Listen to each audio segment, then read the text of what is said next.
Hi, I'm Ruth Streveler, a professor of engineering education at Purdue University in West Lafayette, Indiana, and I'm the author of the opinion piece Lessons from the Misinformation Age, proposing a socially embedded approach to foster conceptual change.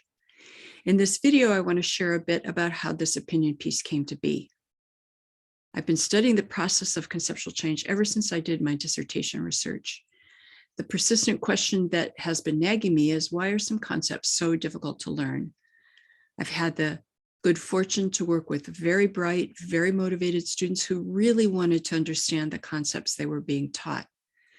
But even after instruction, their thinking remained rooted in ways of thinking that were not aligned with a scientifically accepted explanation. And educators sometimes label these ways of thinking as misconceptions. Let me provide an example of what I mean. A common misconception about electricity is that charge is stored in batteries. While it can be said that batteries are devices to store energy, energy and charge are not the same thing.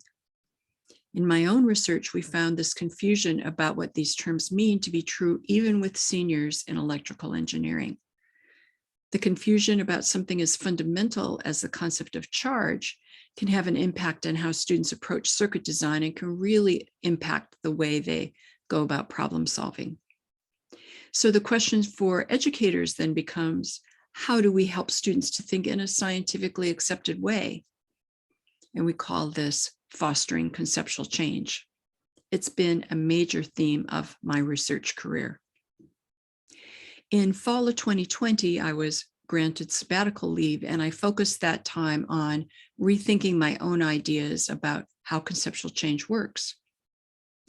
It seemed to me that conceptual change and the approaches to fostering conceptual change were stalled, and I needed time to process why I thought this was so. What was missing about the current approach to conceptual change?